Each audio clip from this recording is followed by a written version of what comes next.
প্ৰেমেটাতৰ আৰম্ভণিতেই এটা কালনিশাৰ কাহিনী। বৃহস্পতিবাৰৰ সন্ধিয়া হঠাৎ আকাশখৈ নামি আহিল এজাক মুহলধাৰ বৰষুণ। এজাক মুহলধাৰ বৰষুণতেই বুৰ গ'ল গুৱাহাটী মহানগৰী। গুৱাহাটী মহানগৰী এক চিৰা পৰিচিত বিশেষ দৃশ্য। বৰষুণ আহিলেই উঠি বাঢ়ি যায় মহানগৰীৰ ফুপুলা আভিজাত্য, উঠি বাঢ়ি যায় মন্ত্ৰী বিধায়কৰ দম্ভ, মন্ত্ৰী বিধায়ক ৰাজনৈতিক নেতা আৰু বিষয়াৰ অহংকাৰ।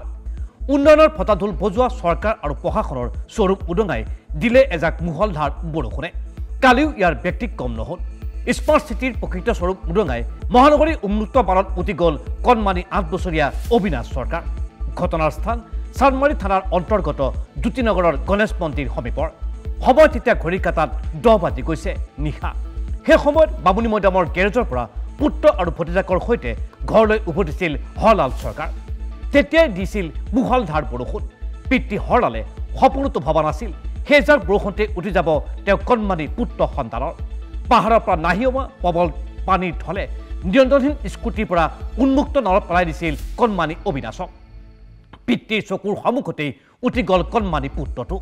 মা মা বুলি কণমানিটোৰ কাতৰ চিঞৰ অসভাৱে শুনি ল'ল পিতৃ হৰলালে। শিশুটিক বচাবলৈ অপ্ৰাণ চেষ্টা চলায়ো ব্যৰ্থ হ'ল পিতৃ হৰলাল। পুত্ৰৰ প্ৰাণ বচাবলৈ নলাত জাপ দিও ব্যৰ্থ হয় পিতৃ হৰলাল চৰকাৰ। উৰে নিশা নলাত সন্তানক বিচাৰি পিতৃৰ হিয়া ভগা কান্দোন। ইয়াৰ বাহিৰে আৰু সেই মুহূৰ্তত দুৰ্দশাগ্ৰস্ত পিতৃগৰাকী কৰিবলৈ হয়তো আন একোৱেই নাছিল।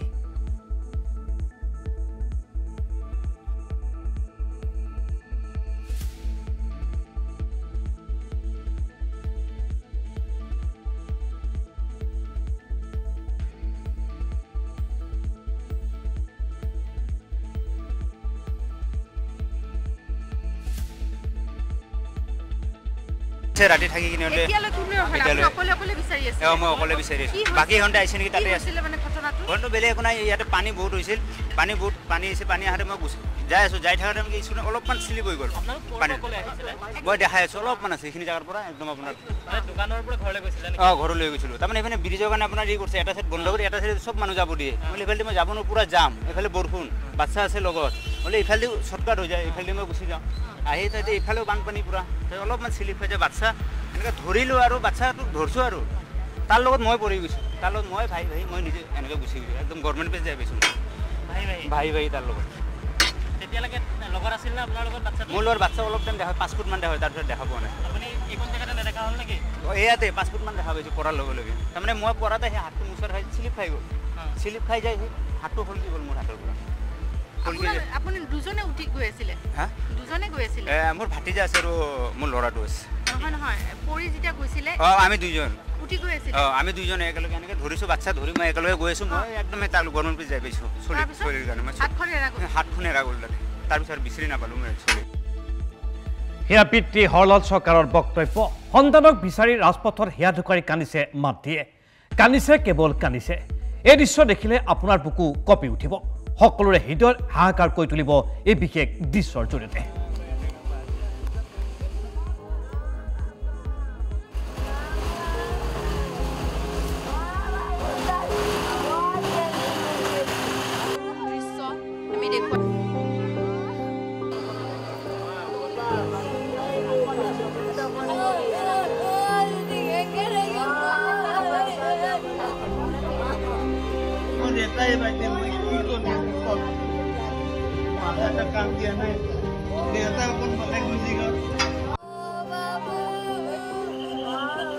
সেয়া মাতৃৰ হাহাকাৰ।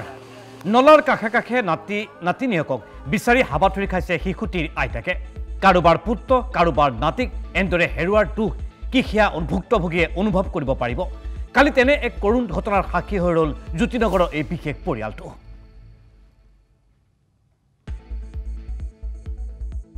মই বাপাক বিচাৰি পোৱা নাই। পৰীক্ষা দিয়ে গুচি আহিছে বাপাক তাকে আহি নালাত সোমাই গৈছে বোলে। মাই কাটা মাৰি বোলে নালাত বাঢ়ি গৈছে, বাজাক ধৰিব নোৱাৰিলা। মোৰ বাবাটোক বিচাৰি ওলাই থাকাব লাগে। মই তোক টিউচনত থৈ আহিম। তই ক'ত আছা? বাচ্ছা তই ক'ত আছা? তই উঠি আহ। এয়া আছিল জ্যোতিনগৰৰ দুৰ্ভগীয়া পৰিয়ালটোৰ বিশেষ কাহিনী।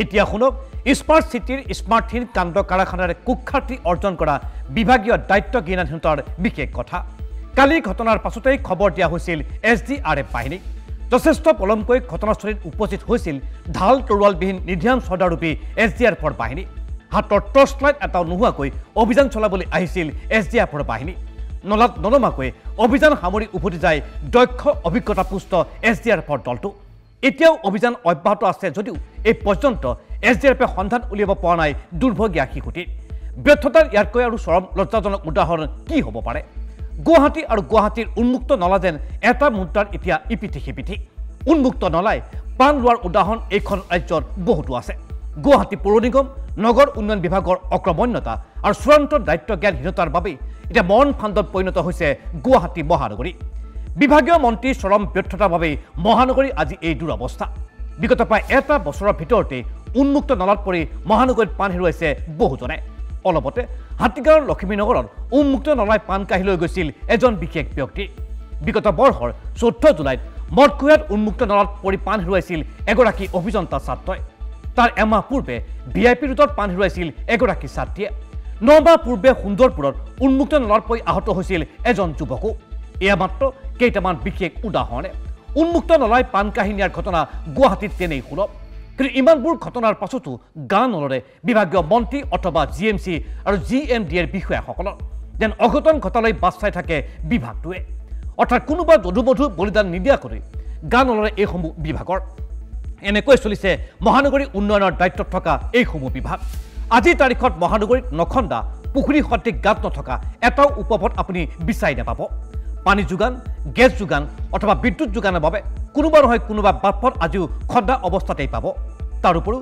স্মাৰ্ট প্ৰকল্পৰ আধাৰুৱা কাম কাজে অৱনন্য পৰিস্থিতি সৃষ্টি কৰিছে সমগ্ৰ মহানগৰীখনতে কিন্তু ইমানৰ পাছতো ভাষণৰ ফুলজাৰি মাৰিয়েই দায়িত্ব সামৰে বিভাগীয় মন্ত্ৰীয়ে দায়িত্ব জ্ঞানহীনতাৰ ইয়াতকৈ উৎকৃষ্ট উদাহৰণ আৰু কি থাকিব পাৰে এতিয়া প্ৰশ্ন উত্থাপিত হৈছে জ্যোতিনগৰৰ এই অঘটনৰ বাবে দায়ী কোন উন্মুক্ত নলাত এটা কণমানিক নিৰুদ্দেশ হোৱাৰ জবাবদিহি কোন হ'ব আৰু কিমানজনে মনফান সদৃশ উন্মুক্ত নলাত নিজকে এক বিশেষ পৰিস্থিতিৰ মাজত ঠেলি দিব লাগিব এইসমূহ প্ৰশ্নৰ উত্তৰ আছেনে আজি তাৰিখত GMC আৰু GMDৰ হাতত আছেনে এইসমূহ প্ৰশ্নৰ উত্তৰ বিভাগীয় মন্ত্ৰীৰ ওচৰত আহক শ্ৰেণীৰ সম্পৰ্কত একাংশ সচেতন নাগৰিকে কি ক'ব খুজিছে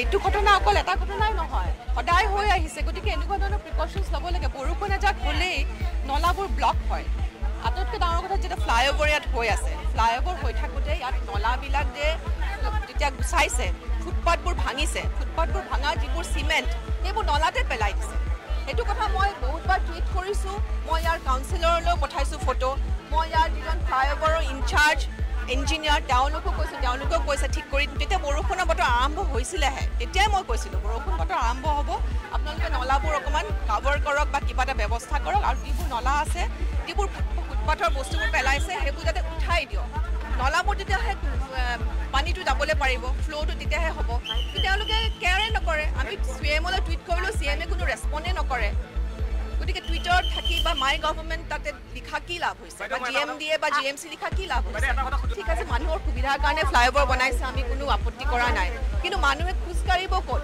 যদি নলাবোৰ খোলা হৈ থাকে মানুহ খোজকাঢ়িব ক'ত কিবা এটাতো এৰেঞ্জমেণ্ট কৰি দিব লাগে সদায় হৈ আহিছে এতিয়াও আমি হৈ অহা দেখিছোঁ সদায় এনেকুৱা ধৰণৰ ঘটনাবোৰ হৈয়ে আহিছে যেন আমাৰ মানুহৰ জীৱনৰ যাতে মূল্যই নাই এইটোৱে আচল কথা হৈছে ইয়াত সেয়া কংগ্ৰেছৰ নেত্ৰী ববিতা শৰ্মাৰ বক্তব্য আজি ঘটনাস্থলীত আহক চাই সম্পৰ্কত জিলা উপায়ুক্তই কি ক'ব খুজিছে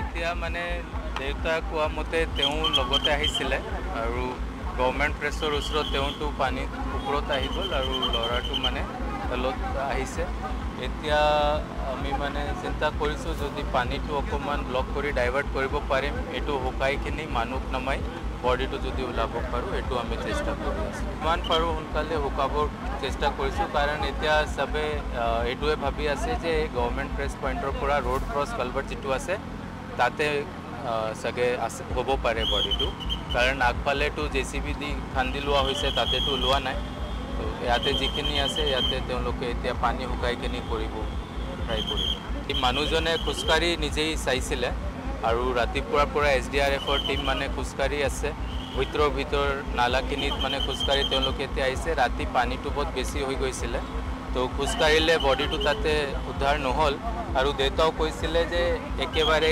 গভৰ্ণমেণ্ট প্ৰেছ পইণ্টলৈ তেওঁ নিজেই বডিৰ লগত আহিছে তো এইটো কাৰণে আমি ইয়াতে বেছি ধৰি আছোঁ যে ইয়াতে পাম এতিয়াতো আমি তাতে বেৰিকেডিং কৰি কিবা ৰিবন লগোৱা ব্যৱস্থা কৰিম আজি ৰাতিৰ ভিতৰত এইটো থৈ যাব য'ত তেনেকুৱা অঘটন আকৌ নহয় তাৰপিছত নিশ্চয় পদক্ষেপ লোৱা হ'ব সেয়া জিলা উপায়ুক্তৰ বক্তব্য